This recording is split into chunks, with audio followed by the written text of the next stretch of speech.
नमस्कार। तो आज हम अगला पार्ट लेके आ गए हैं 10 क्वेश्चन का। ये काफी कम क्वेश्चन लग रहा होगा आप लोग को, लेकिन इसको धीरे धीरे करके बढ़ाएंगे और अच्छी तरह से।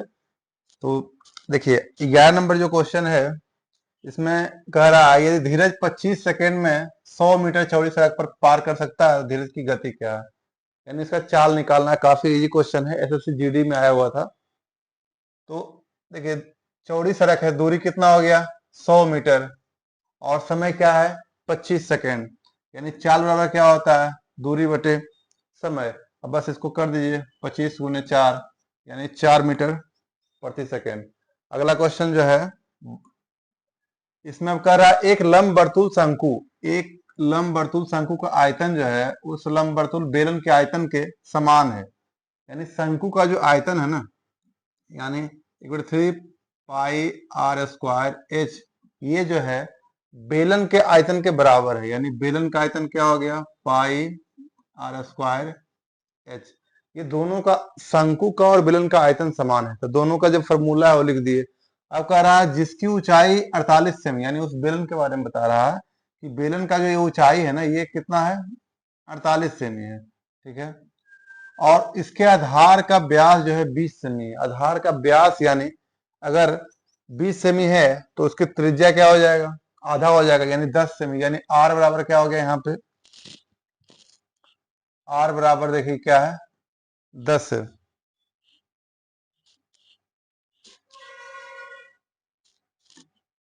यहां लिख लिया हम लोग 10।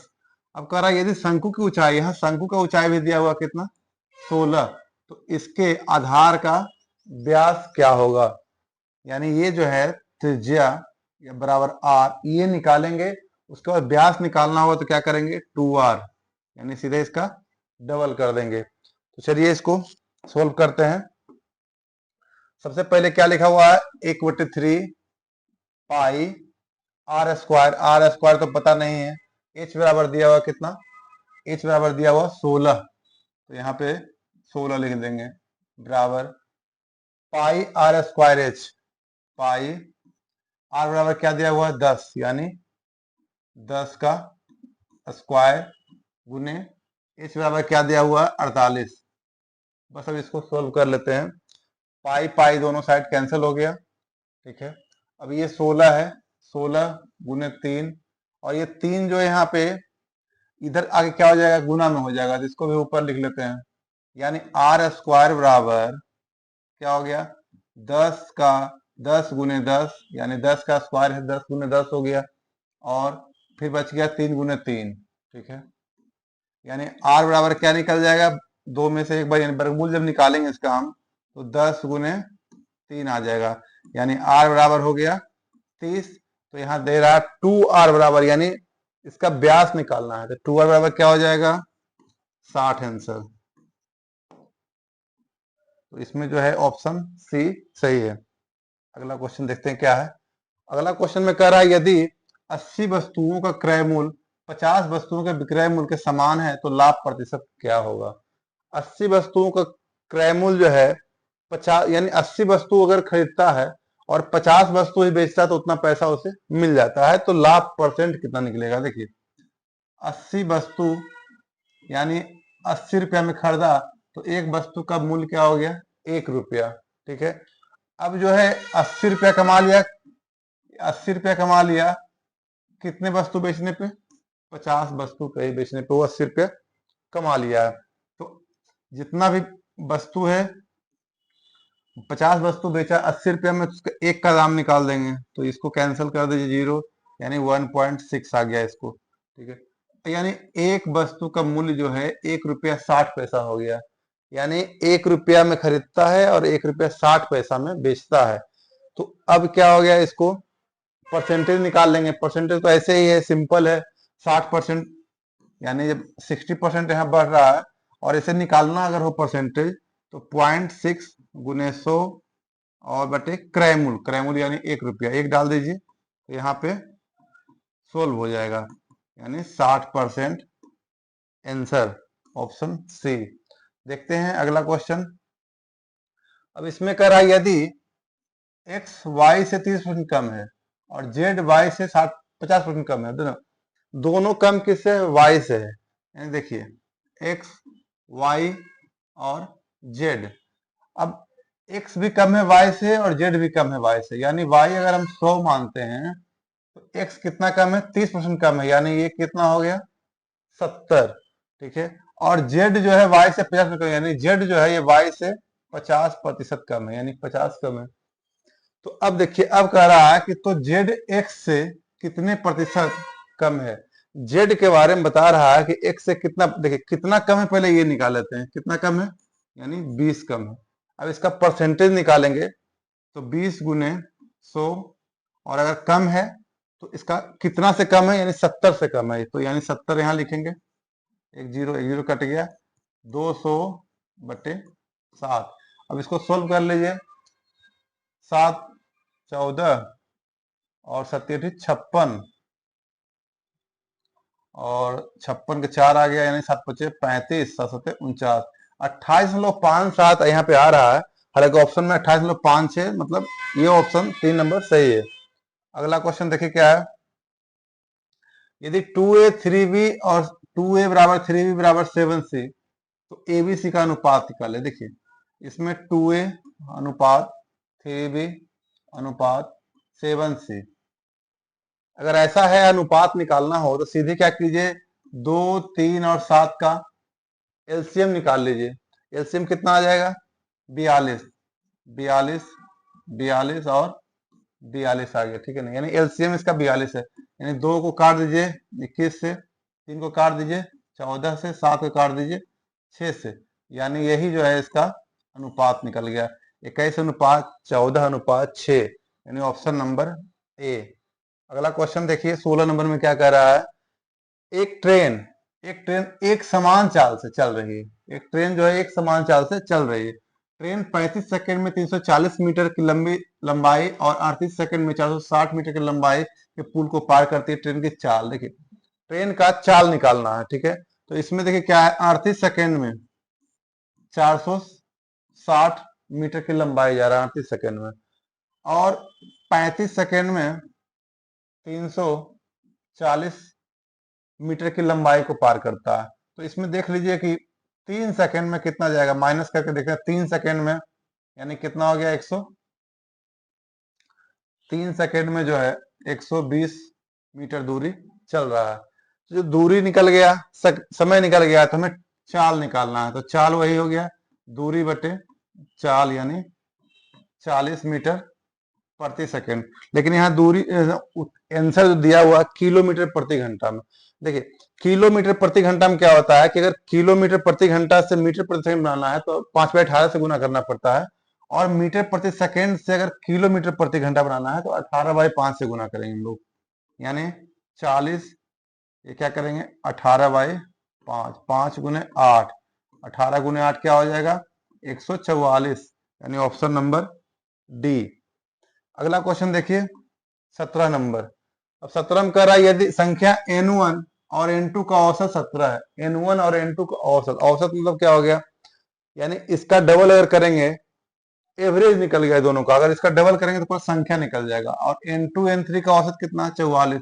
n3 और n1 में क्या अंतर है, देखिए सबसे पहले क्या कह रहा है, n2 और n3, n2 प्लस n3 बराबर, अब ये तो दिया हुआ कितना 44 जो दिया हुआ, ये एवरेज दिया हुआ। अगर पूरा संख्या निकालेंगे तो इसको 2 से गुना करेंगे क्योंकि 2 संख्या है। ठीक है, तो 44 गुने 2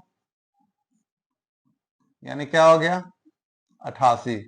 ठीक है, अब इसमें क्या है, n1 पहला क्या है, n1 प्लस n2 बराबर, यहाँ 17 है तो एवरेज 17 है, तो संख्या निकालेंगे 2 से गुना करेंगे इसी तरह, तो क्या हो जाएगा 34, यानी यहाँ पे हो गया 88, यहाँ हो गया 34। ठीक है, अब इसको माइनस कर देते हैं। माइनस इसलिए करते हैं कि n3 और n1 में अंतर पूछ रहा है। तो देखिए माइनस जब कर दिए यहाँ पे सब में माइनस हो गया, यानी n2 यहाँ प्लस माइनस खत्म हो गया, ऊपर में बचेगा क्या n3, और यहाँ माइनस n1 बराबर, यहाँ भी 88 में से 34 घटाएंगे क्या बच गया 54। यही तो कह रहा है n3 माइनस n1 बराबर क्या होगा, तो 54 होगा। चलिए देखते हैं क्वेश्चन नंबर अगला। एक लंबवृत्तीय शंकु की ऊंचाई, एक लंबवृत्तीय शंकु जो है एक लंबवृत्तीय शंकु की ऊंचाई जो है 28 सेमी है, यानी लंबवृत्तीय शंकु की ऊंचाई क्या है 28 सेमी। यदि इसके आधार का व्यास 42 है, देखिए व्यास अगर दिया हुआ है 42 तो इसका क्या हो जाएगा, त्रिज्या आधा हो जाएगा। अब ये जो ऊंचाई है ये दिया हुआ कितना 28, और ये जो त्रिज्या है ये दिया हुआ 21, यानी हमें शंकु का वक्रपृष्ठ क्षेत्रफल निकालना पड़ेगा। शंकु का वक्रपृष्ठ क्षेत्रफल क्या होता है, पाई आर एल। पाई आर एल ये फॉर्मूला होता है। एल क्या है, तिर्यक ऊंचाई, यानी ये जो है ना ये एल है। एल मतलब तिर्यक ऊंचाई, इसको निकालना है। ऊंचाई ये होता है यहाँ से यहाँ तक 28 दिया हुआ है, त्रिज्या यहाँ दिया हुआ है, और हमें एल नहीं, तिर्यक ऊंचाई नहीं पता है, तो पहले तिर्यक ऊंचाई निकालना पड़ेगा। तिर्यक ऊंचाई निकालने के लिए क्या करना पड़ता है, इसका जो है ऊंचाई स्क्वायर प्लस त्रिज्या स्क्वायर वर्गमूल निकालना पड़ता है ना। दोनों को स्क्वायर करके प्लस करके वर्गमूल निकालेंगे। तो h बराबर क्या दिया हुआ है 28, 28 का स्क्वायर करेंगे क्या हो जाएगा 784, प्लस त्रिज्या क्या दिया हुआ है 21, 21 का स्क्वायर करेंगे क्या हो जाएगा 441, ठीक है, बराबर एल। अब ये दोनों को यहाँ पे हम ले आते हैं, तो एल बराबर 784 और 441 कितना हो जाएगा, 7 4 11, 1225, ठीक है 1225। अब 1225 का वर्गमूल अगर निकालते हैं तो ये क्या आ गया 35। अब यहाँ जो दिया हुआ पाई आर एल, क्योंकि यहाँ शंकु का वक्रपृष्ठ निकालना है तो पाई आर एल, तो अब सोल्व कर लेते हैं। पाई बराबर क्या हो गया 22/7। आर कितना दिया हुआ है, आर यहाँ 42 से आधा कर देंगे यानी 21 दिया हुआ है, और एल तो निकाल लिए हैं 35, तो 35 हो गया। अब देखिए 7 गुने 3 66, और ये क्या है 35, दोनों गुना कर लेते हैं। 35 गुना करेंगे क्या होगा 36 3 33, और ये क्या है 18 के 8 1 18 1 19, 0 8 3 11 के 1 9 1 10 3 13 3 में 1, और ये 2, यानी 2310 आ गया।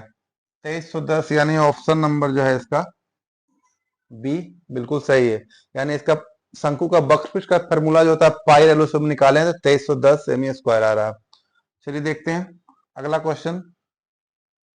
यदि किसी वस्तु का क्रय मूल्य 1240 रुपया है, कितना है 1240 रुपया है, ठीक है, हानि कितना हो गया 32%, यानी 100 में से 32 हानि हो गया है, तो कितना बचा 68%। वस्तु का विक्रय मूल्य, तो विक्रय मूल्य तो सिंपल निकाल दीजिए 68%, यानी 1 0 0 कैंसिल हो गया है। 124 गुने 18/10 निकालना पड़ेगा हमें, तो पहले 124 गुने 68, 8 चौक 32, 2 3 9,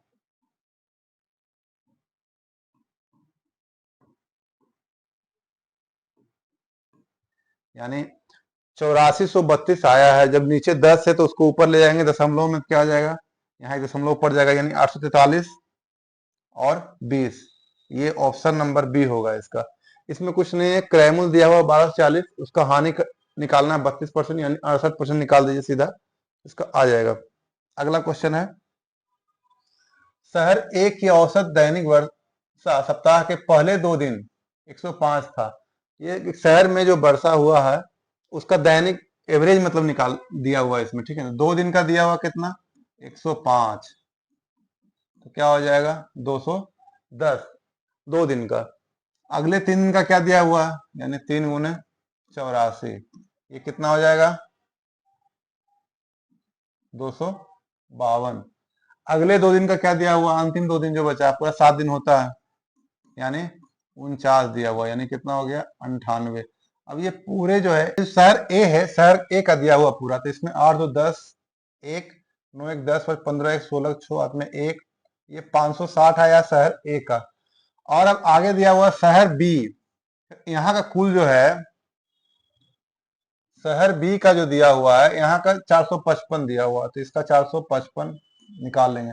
अब दोनों को ऐड करेंगे तो 5 1015 आ रहा, ठीक है, कितना आ रहा 1015 आ रहा पूरा शहर ए और शहर बी का।